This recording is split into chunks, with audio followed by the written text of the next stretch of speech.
Today we are looking at November 2015. This is AAA, Advanced Auditing and Assurance. And I would want us to look at November 2015, question number 5. Today in the morning, we want to look at what we call forensic investigations, forensic investigators, forensic investigations. So I'm reading the question. I would want us to read this question together. They are telling us there that you are a manager in an audit. Listen there. So you should own up your answers as you write. So I would do this and this if there are procedures. So you are the audit manager in an audit firm and doubles up as the head of the forensic investigations department. Your audit firm has recently been appointed for the auditors of Afro-Keen Manufacturers Limited for the year ending 31st December 2015. The directors of Afro-Keen Manufacturing Limited have contacted your audit firm regarding a suspected fraud relating to the company's payroll. So it's a payroll fraud scheme. It's a payroll fraud scheme. You have been assigned to undertake a forensic investigations and have held the preliminary discussions with the finance director of the company. The finance director suspects that the accountant who had been absent from work after the finance director queried the increasing cost of overtime and the casual workers' payments could be involved in some fraudulent activities. So they want us to do 3 things there, to describe 3 objectives of our forensic investigations. Describe 3 objectives of a forensic investigation. Number 2, to explain the procedure you would follow to gather evidence on the suspected payroll fraud. Number 3, assess how the code of ethics for professional accountants should be used in the process of the forensic investigation service to Afro-Keen Manufacturers Limited. So really, this is a question that I should be able to get 100%. 100%, all the marks there should be home. Should be home and be home for that matter very easily. So then I have some document that I would want to share with you first of all here, and then we get to discuss. Of course, we are 100% ATD, CPA, CS, CFFE, college, 100% virtual. We don't have a physical presence. So here we are. What are forensic investigations?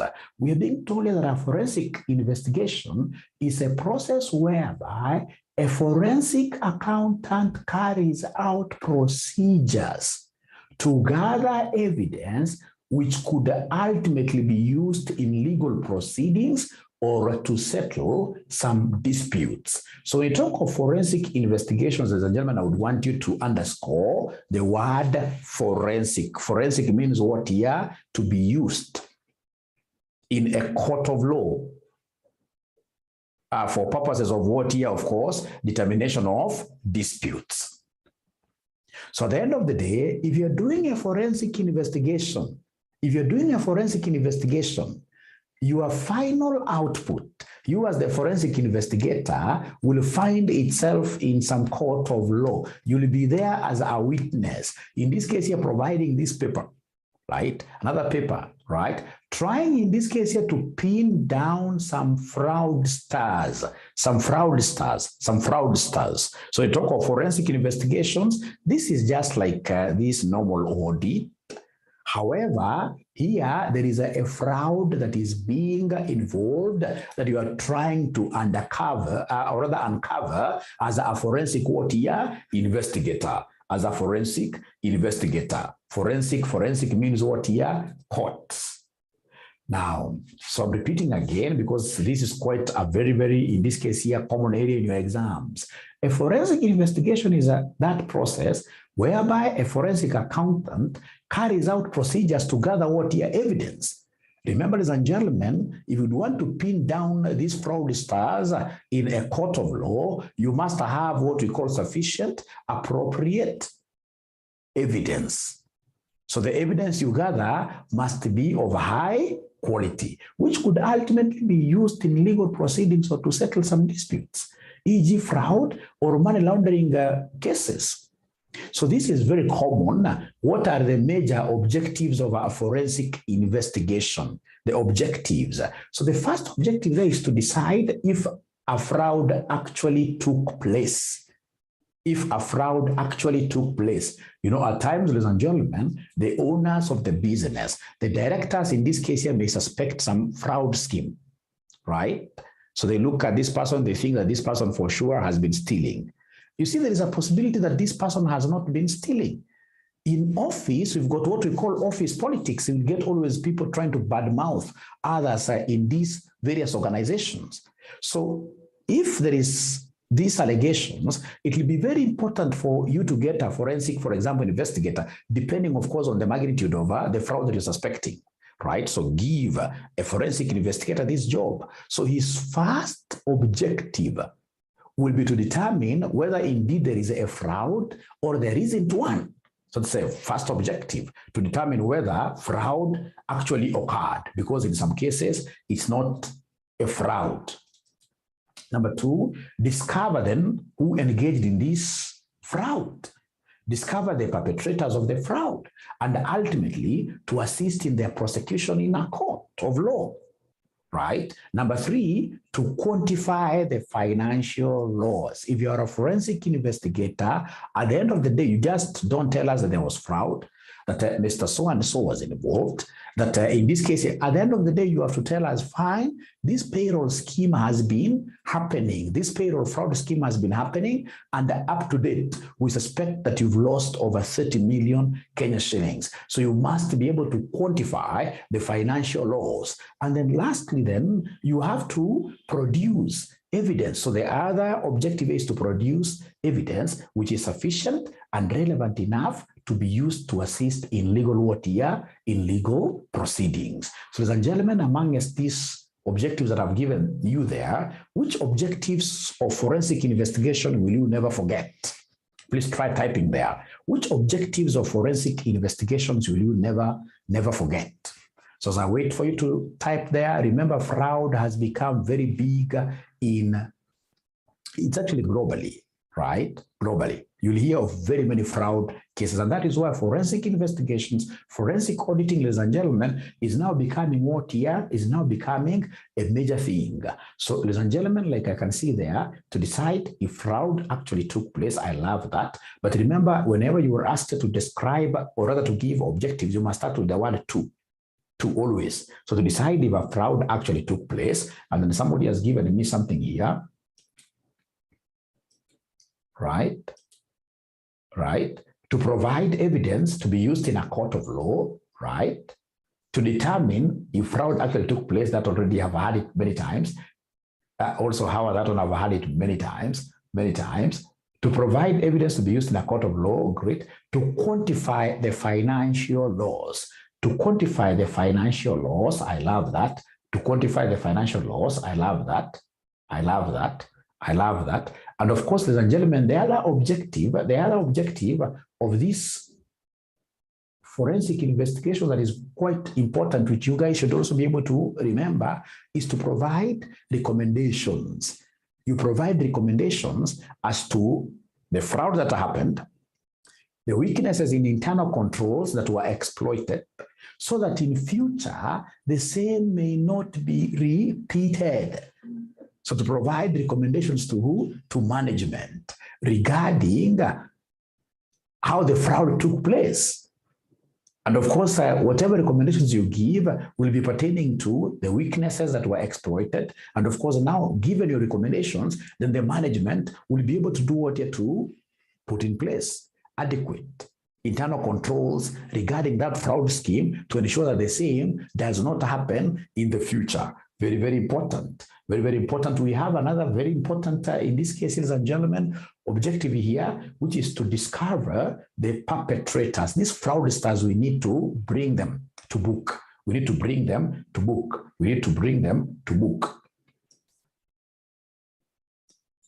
Great. Now, from there, we have here procedures of accepting a forensic what here? investigation, procedures of accepting a forensic investigation. So if, for example, ladies and gentlemen, today you are Howard and Associates. So Howard and Associates has been auditing, for example, this particular company that they called Afrokeen. You've been doing the normal audit there.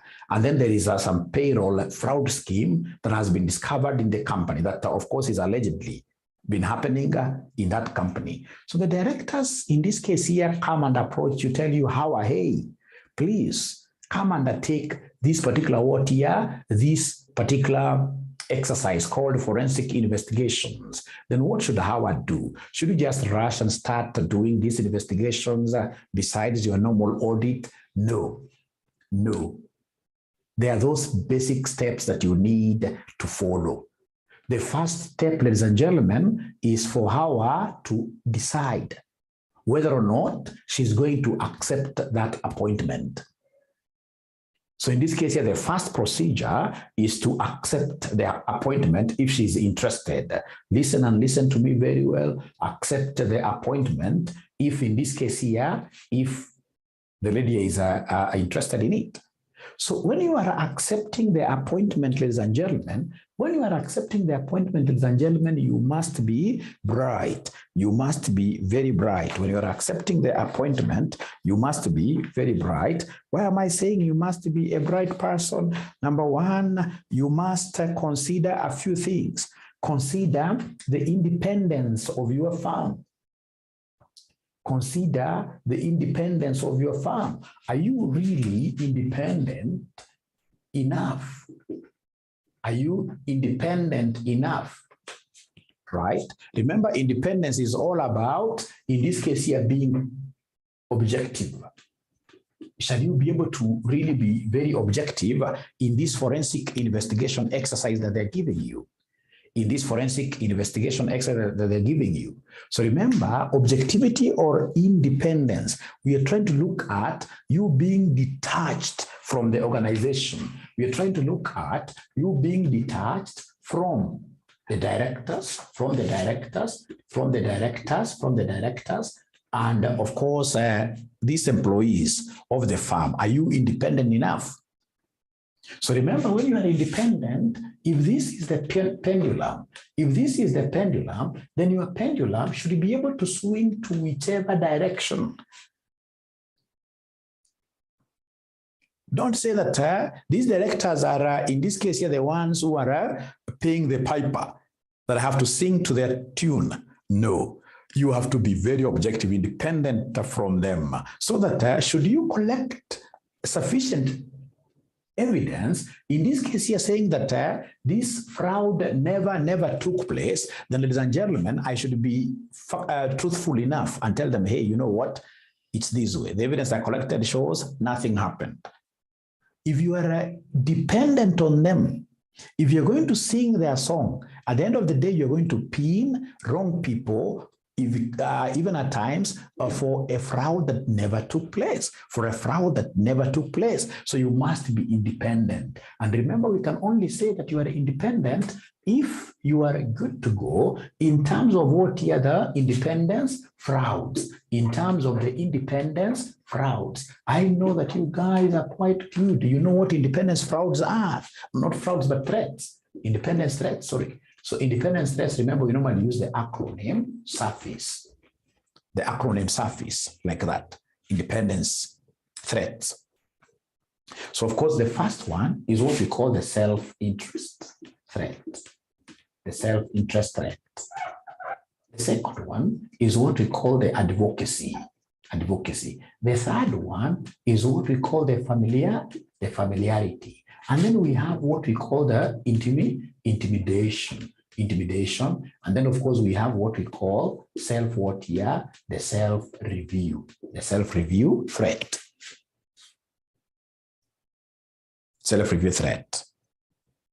Now, self-interest, ladies and gentlemen, this of course happens when you have some interest in this particular investigation that is happening. Assuming that one of these directors, or rather one of these perpetrators who is being accused is your friend, then you have an interest in the matter. You have an interest in the matter, right? You have an interest in the matter.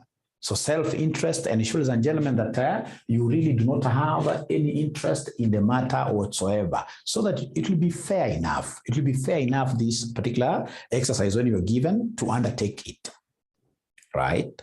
And then we have what we call advocacy. Advocacy, if you have ever promoted, or championed the interest of your client, maybe outside there, right? Or even within this organization. So perhaps one day you are here saying that this finance director is a very nice guy, he's doing a very good job. So if you have ever promoted some position regarding a particular person, regarding a particular situation, ladies and gentlemen, and then now later on you're being called to come and do an investigation, there is no way you'll be independent. Already in this case, you took sides. People already know that you are here. You are here. So there is no way later on when you discover you are, or when you try to gather sufficient audit evidence, and you realize that this person stole, if you come to us and tell us ETC, or rather if you tell us that this man is good, we'll say, after all, this person, in this case here, they started working together long time. After all, this person has been saying very positive things about this perpetrator. So advocacy is all about you having, ladies and gentlemen, defended some position. For example, you went and said outside there, even on the media, that this company is so good, etc. So automatically you'll be considered to be the company's what here advocate. Now listen to me very well. The next one is the familiarity, where, for example, because of, ladies and gentlemen, because of the normal auditing that Hawa here has been doing in this particular institution for so long, should you, in this case here, undertake another job? Should you undertake another job? You know, forensic investigation is a different engagement. You may realize that now you start interacting with this director so often. And through these interactions, of course, your familiarity is going to be impaired. You'll be so familiar with these people. When you become so familiar with these people, it is your independence that will be impaired. Because now once you have become so familiar with them, so you become like family. And once you become like family, then you will not be independent. You would want to defend the position of these directors, for instance, so that at the end of the day, you end up crucifying people who are not supposed to be crucified, people who are as white as what here as cotton wool, right? So we have the concept of family. Familiarity is that aspect of being, or rather staying together for a long time, or doing so many things with these people until you get to talk so much. Remember, ladies and gentlemen, an auditor or an investigator should be able to exercise what we call professional skepticism, where you doubt everybody. That is what helps. And once we become so familiar with each other, chances are I will not be that objective. I will not be independent. Now, from there, ladies and gentlemen, we have the concept of what here, intimidation. Intimidation is where we have now what we call, where we shall be under undue pressure to produce some particular type of outcome. Right? Remember, like the other day, we had this music copyright. Music copyright was being audited by who? By Ronalds and Associates. It's a practical case. You can even Google it up. So there was a lot of pressure for the auditor to give a particular type of an outcome. The directors wanted this auditor to go and say, hey, there wasn't any fraud, right? Remember, these were their normal auditors. Their normal auditors who had been given an extension, would have been given an extra work of doing forensic investigation, right?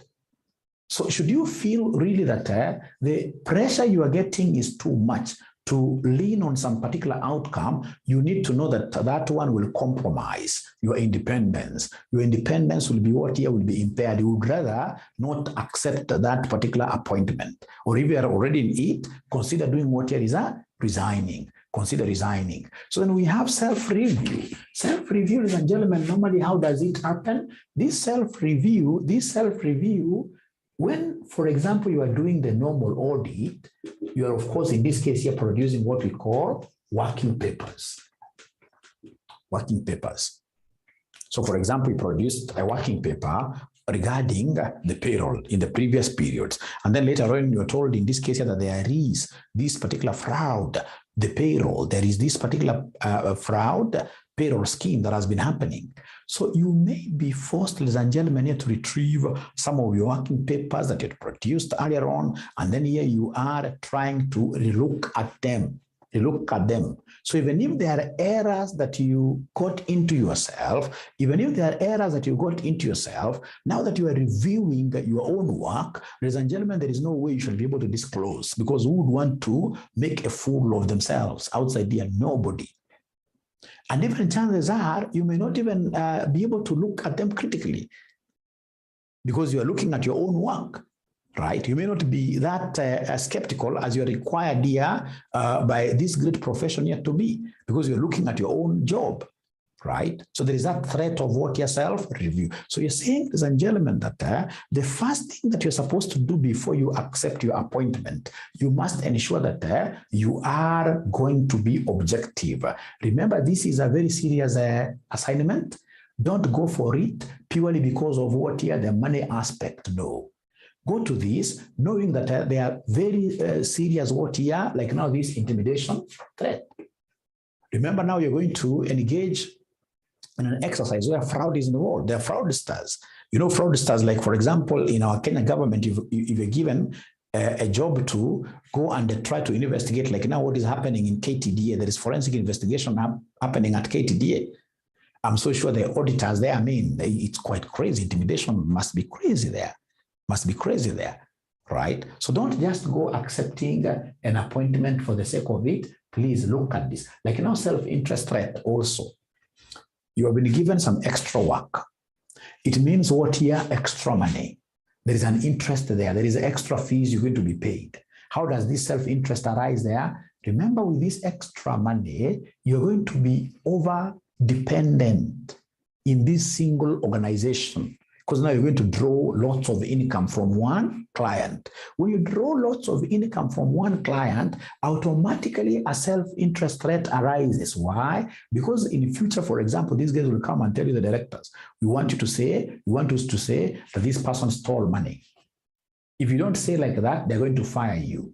So it means, ladies and gentlemen, because you've got an interest in form of audit fees and investigation fees that you're drawing from this particular one client, chances are you have to sing their song, right? Where they tell you, you'll not even look for any evidence. So before you accept, ladies and gentlemen, this forensic investigation, always look at this.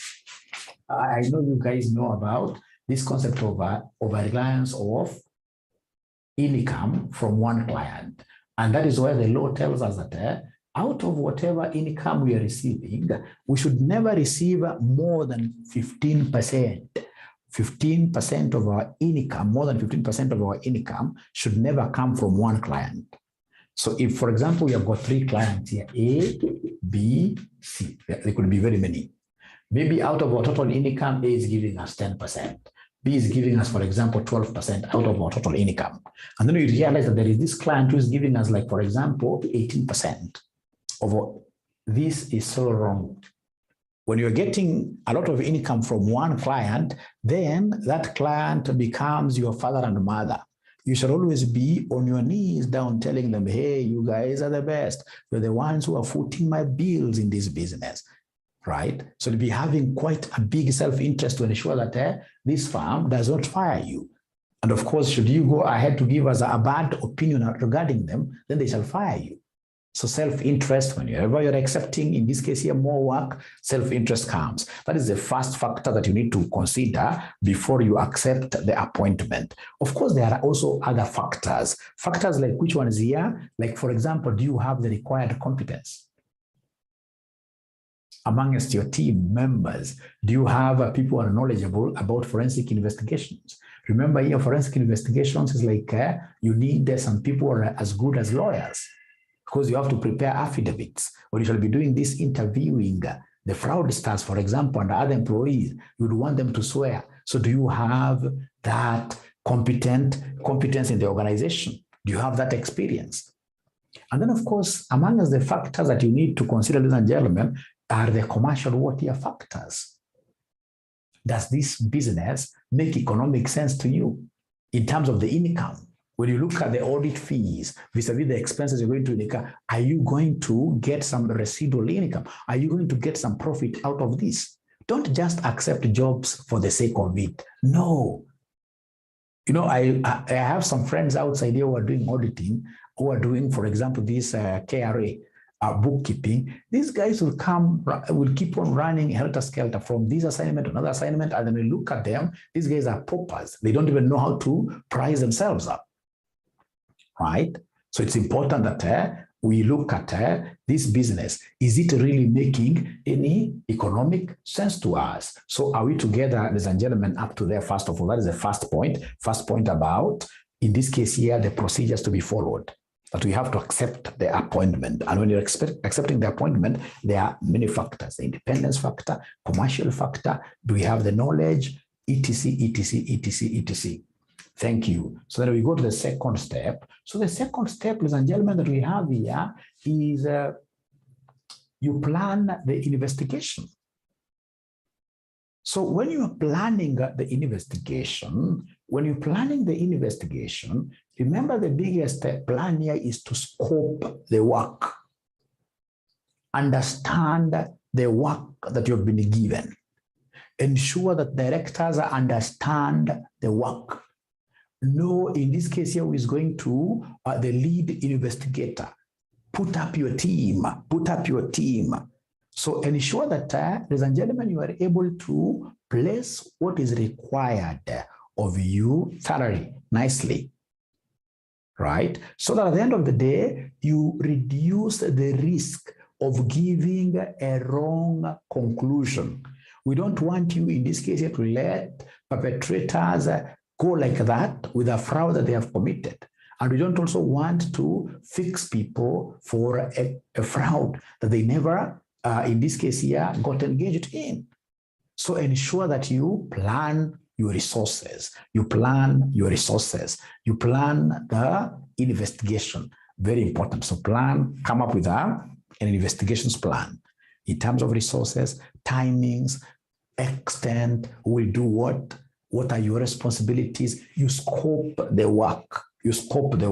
Very important. Number three, ladies and gentlemen, what do we have here in number 3? Of course, in this case here, once I've scoped the work, I know now I'm supposed to start, in this case here, giving opinions. Before I do that, then I have to gather evidence. So when I'm gathering evidence, ladies and gentlemen, remember in this case here, the investigator should collect or gather sufficient, appropriate evidence, which should be able to be used in a court of law. Remember, the evidence that you're going to gather here is not your normal audit evidence. This is this is evidence which should be admissible in a court of law. Otherwise, you'll do whatever work you're doing there, you waste other people's resources, and then whatever you have been able to collect will not be taken to court, right? Will not be taken to court. So very important. From there, ladies and gentlemen, we go to the next one, which in this case here is now reporting to the appointing authority. So whatever conclusions you come up with, you must report to the appointing authority. Ladies and gentlemen, remember the people who gave you the assignment. You must call them into some meeting. Tell them that you guys gave me the job and here's your report. Give them a high-level summary. Give them, in this case, your documents that you would want them to go and read. Should they have any questions later, they should be able to call you again. So you must go back to the appointing authority, who could be the shareholders, directors, or whoever who gave you this job, to get your report. So report, in this case here, to the appointing authority. And then, of course, this appointing authority now will be able to go to the High Court or whichever court and place a case right there before a judge. It could be a normal case, or a case filed with certificates of what year agency, right? So at the end of the day, now once a case has been filed, you will be among the witnesses. You as a forensic investigator, now you must go and appear in a court of law to give what year the evidence that you have. And remember that that evidence, ladies and gentlemen, has to be what year, has to be of high quality. And that is why we say here you have to be very factual. If you know that you have no good evidence, during reporting your matter to the appointing authority, tell them the truth. Tell them the truth. Tell them the truth. Tell them that you know what? This case is not going anywhere. You will not win. Please don't lodge a case against these people. Don't lodge any case against these people. Great, ladies and gentlemen, we are told here court proceedings becomes the last thing. Now, from there we have procedures of accepting a forensic investigation. This is quite big. And then we have steps in investigating a suspected fraud. Quite similar, but I mean, when you're investigating this suspected fraud, what do? Number one, you determine the type of fraud. Is it a money laundering fraud? Is it a payroll? Scheme, fraud scheme. You must determine the type of fraud. Number two, consider how the fraud could have taken place. Consider the motives, etc. Right? So consider how the fraud could have taken place, e.g. usually by circumventing internal controls. Right? Number three, gather evidence. Gather evidence. Determine the identity of the perpetrators. Of course, when you are gathering evidence, you'll have to identify. It will help you to identify the identity of the perpetrators, the monetary value of the fraud, etc. Gathering evidence includes the motive for the fraud, the ability of the alleged fraudster to conduct the fraud, any attempt made by the alleged to conceal the crime, right? An examination of accounting records and other documentation, the use of computer-assisted auditing techniques, the CATs, of course, to discern the trends, etc. So gathering evidence includes you interviewing employees of the company, discussions with management. The most important thing when you're gathering evidence, this evidence, because it has to be admitted in a court of law, it must be sufficient and relevant. It must be sufficient and relevant. Very important, please, at the background, gather enough evidence. From there, please always give these fraudsters, these suspects, we call them suspects, by the way, for now, these suspects, give them an ear, right? You must also let them get a chance of giving you their side of the story. Remember, normally a story has got two sides, right? When party A is telling you that this and this is very, very bad, you may think that these other guys are what here? They are actually killers. But it's important that you also get to listen to them. You'll be surprised when this other party comes, these suspects come, when they explain themselves, you'll be surprised. These guys are not involved at all, in this thing. So in this case, ladies and gentlemen, when you are doing these forensic investigations, it will be very important for you to do what here? It will be very important for you to interview these suspects. And then number 5, produce a report for management, summarizing all findings, concluding on the identity of the fraudsters, and then the amount of the financial loss suffered. This report is also likely to be presented as part of evidence during court proceedings. It doesn't stop there. It will be very important for you to advise the management. It will be very important for you to advise the management such that in future, ladies and gentlemen, we will be able to have all the loopholes that were exploited sealed. Remember, it's all about strengthening what here? Internal control systems. It's about strengthening internal control systems. Now, ladies and gentlemen, I would want us now to go back to this question of November 2015. November 2015, question number 5A, and then we try to see whether we could answer this in the few minutes that are remaining. And I hope you've not been taking notes, because I'll be able to share these notes with you. Great. So in this case, we have here November 2015. Question number 5 was quite an interesting question. Question number 5, I'll only read the requirement side. I'll only read the requirement side. So part A, they wanted us to describe 3 objectives of a forensic investigation. Number 2, explain the procedure you'd follow to gather evidence on the suspected payroll fraud. On the suspected payroll fraud. And then we have here, assess how the code of ethics for professional accountants should be used in the provision of the forensic investigation services to Afro-Keen Manufacturers Limited. So now we are the ones answering this. We start with the first one. Describe 3 objectives of a forensic investigation. Now, I should really be very quiet on this. 3 objectives of a forensic investigation. 3 objectives. We've done that before, but please don't get tired. No. And please don't look at your answers. Just try to type there very fast. To decide if a fraud actually took place. I love that. 2. Always ensure that you start with the word 2. To quantify the financial loss. To quantify the financial loss.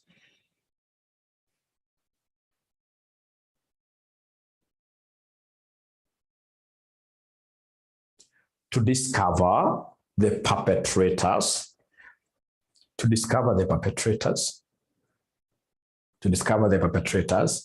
To produce evidence which will be used in a court of law. But now remember, the key word there is describe. So of course, I'll write those small objectives and then I'll try to speak through those objectives. I can add 1 or 2 sentences there, right? If, for example, it is about producing, in this case here, evidence, I'll speak about, for example, I'm trying to own up, right? That I would, in this case here, interview employees in the company, right?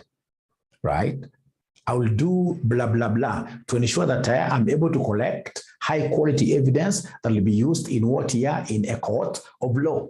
So you must, ladies and gentlemen, in this case here, try to do what here to substantiate, because you're describing.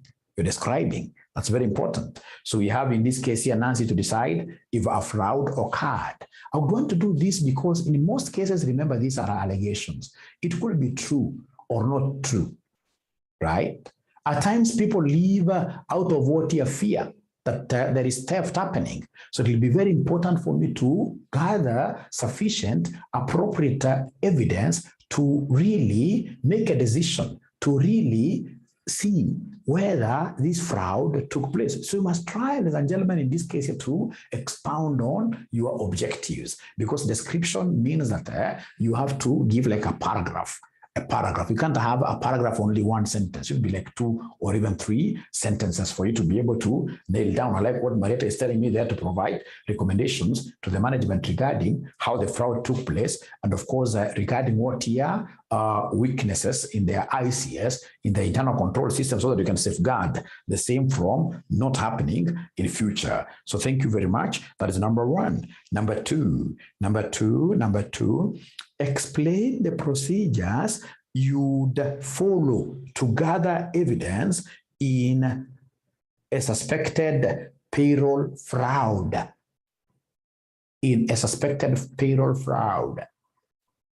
What procedures would you follow in gathering evidence in this suspected payroll fraud scheme?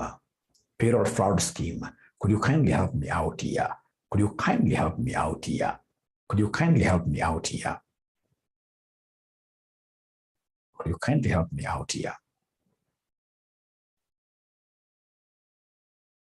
Mm-hmm. So how are we supposed to talk of the steps of forensic investigation?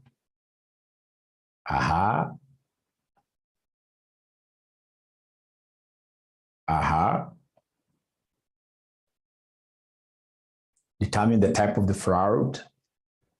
They have already told you it's a fraud, it's a payroll fraud, it's a payroll fraud, it's a payroll fraud. Obtain a list of employees of the company, which will be accompanied by salary ranges of employees, do recalculations to quantify the fraud, to quantify the fraud. Now I'm seeing very good things here. I'm seeing very good things there. I'm seeing great things there. I'm seeing great things there. I'm seeing great things there.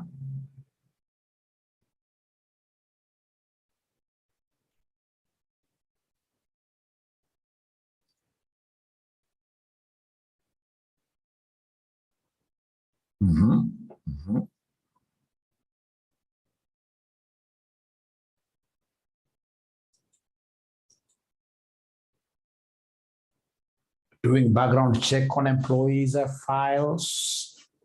On employees' files. Remember, these guys, ladies and gentlemen, they are quite specific. That they would want you to talk about, in this case here, what here the evidence, right? The steps, the procedures on gathering this particular what here, this particular evidence on the payroll fraud. So what would you do like fast, what would I do? Like somebody has told me, for example, like obtain the various payrolls over the period. But this particular fraud, in this case here, happened, right? Very important. Try, in this case here, to get, apart from the payroll, I mean, do we have, for example, the contracts of these employees, right? If it is wages, what is, for example, the wages that are approved by directors, right? So somebody has told us there, when I'm trying, in this case here, to dig more, to be able to get this evidence, it will be very important that for us to do what here, to quantify, to recalculate the payroll amounts, right? Right? As an audit procedure I will follow, I would even want to trace these particular amounts here to the vouchers, which were raised, and to the amounts paid at the bank, isn't it? At the bank. So if I'm the one doing this, ladies and gentlemen, it doesn't really hurt anything by writing so much. I can even try to write how I was writing here, like the basic steps of what here are forensic investigations. And then I'll come and narrow down on the basic steps that I need to follow when now conducting a payroll what here? Fraud. When conducting a payroll fraud, right? Review the payroll, bank reconciliations, bank statements, etc. Do a physical check of employees against the amounts what here paid. At times, ladies and gentlemen, if it is wages and whatever, and you have those employees still on site, you can even decide in this case here to do head counts, right? etc. So in the interest of time, ladies and gentlemen, in the interest of time, I can see what Catherine is saying there. It all goes to the same thing. It all goes to the same thing. Even the overtime normally passes through what here? The payroll. There'll be banks involved, etc. So they want us to assess how the code of ethics for professional accountants should be used in the provision of the forensic investigation service to African manufacturers. So they want us to look at the code of ethics. Code of ethics, we have got 5 principles there. Code of ethics, we've got 5 principles. Code of ethics, we've got 5 principles. Number 1 is independence. Number 2, we have integrity. Number 3, we have confidentiality. Number 4, we have professional behavior. Number 5, we have what we call professional competence. And due care. So professional competence and due care. So in terms of this, ladies and gentlemen, forensic investigations, it will be very important, for example, professionally, for this particular auditor to ensure that he or she is competent, Does she have the competence that is much needed to undertake this exercise? If she has that competence, then automatically we'll be able to say that he or she will take care. He or she will do the right thing. So that in this case here, this particular client of his or hers will not be able to even suffer more losses. Very important. Very important. Ladies and gentlemen, remember, under professional behavior, this forensic investigator, right, which in this case here is a profession well within ISPAC. How you behave in whatever that you do should be able to give credibility, more credibility to, should be able to give more credibility to ISPAC, should be able to give more credibility to ISPAC. So in short, don't get here and go to bed with these fraudsters, because if you go to bed with these fraudsters, at the end of the day, you are also a thief. That is misbehavior. At the end of the day, you'll find your name in the media. And once it goes there, then people will start saying, hey, that's how accountants behave. ISPAC members are not so nice. So you are denting the image of accountants in the industry like that. Confidentiality, ladies and gentlemen, of course, will be coming across quite secretive information. When you are doing this particular exercise, will be coming across secretive information. So you don't disclose that information to third parties without express authority of the appointing officers. Even in court, you can only go there as a witness when you're called upon the company that gave you the job. Right? You just don't start talking like anybody outside there. We are being called upon as accountants, as forensic investigators to ensure that we have this. And then we have lastly, integrity. Integrity is about straightforwardness. It's about honesty. Be very honest with your appointing authority. Tell your appointing authority, hey, this case that you want us to pursue will fall flat on its face. I mean, we don't have enough evidence. So be very honest. Very, very important, ladies and gentlemen. From there, we have the concept of what here, independence. Of course, this one, you can only nail this down very well when you talk about what here, the independence threats, using the concept of what here, Mr. Who? Mr. Msafi, Mr. Surface. And I've already been able to explain to you what surface means. So what surface means, ladies and gentlemen, remember, here we have the self-interest, advocacy, familiarity, we have intimidation, we have self-what here, self-review. Once you mention that, and remember you are describing this in paragraph format, then you will be able to get all the marks. Remember, students fail in this particular paper simply because they don't know how to structure their answers. They don't know how to structure their answers. So, ladies and gentlemen, we have come to the end of this. Very important, ladies and gentlemen. Nowadays, please, you don't need to go to anybody's physical class. Avoid physical classes as plague. They're expensive and, of course, ineffective at the end of the day. Just trust the online sources. Online, remember, ladies and gentlemen, way of teaching. Like, this video, you can post it, take notes you'd want to take, etc., etc. Things become what here, simple in the online platform. So remember, this is RCM Online College. We do not have any physical presence, but we are the biggest. We are the biggest online training institution that supports thousands and thousands of students across East Africa. So please, this is my YouTube channel. Ensure that you like it. Ensure that you like my posts, comment on my posts, ask questions there, right? And most importantly, subscribe.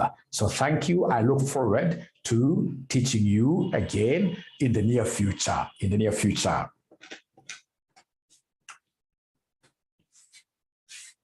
Should you, of course, want our services, don't, in this case here, shy away from calling us. Thank you so much, and bye-bye.